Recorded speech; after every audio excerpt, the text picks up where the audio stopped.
സംസാരിച്ചിട്ടുണ്ടായിരുന്നു. As if we know them, like ഭയങ്കര friendly ആയിട്ടായിരുന്നു സംസാരിച്ചിട്ടുണ്ടായത്, which actually made it easy to talk to him. പക്ഷേ എനിക്ക് അറിയത്തില്ലായിരുന്നു this would come to an end like this എന്നുള്ള സാധനം. എവിടേക്കാണ് പോയത്, ബന്ധം എവിടെ ചെന്നു? ഇപ്പോൾ അത്ര ഒരു തിക്താനുഭവമായിട്ട്, ജീവിതത്തിൽ വലിയ തിക്താനുഭവമായിട്ട് ഇപ്പോഴും ഹോണ്ട് ചെയ്യുന്നുണ്ടല്ലേ?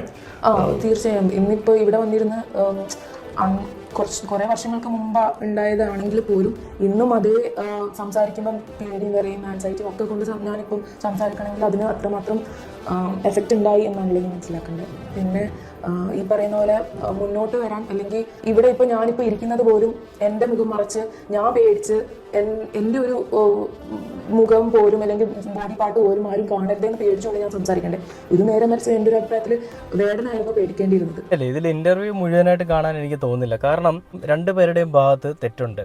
തെറ്റില്ലെന്ന് പറയാൻ സാധിക്കില്ല. എന്ത് തെറ്റാണ്? രണ്ടുപേരും പരസ്പരം അങ്ങോട്ടും ഇങ്ങോട്ടും ആഗ്രഹിച്ച്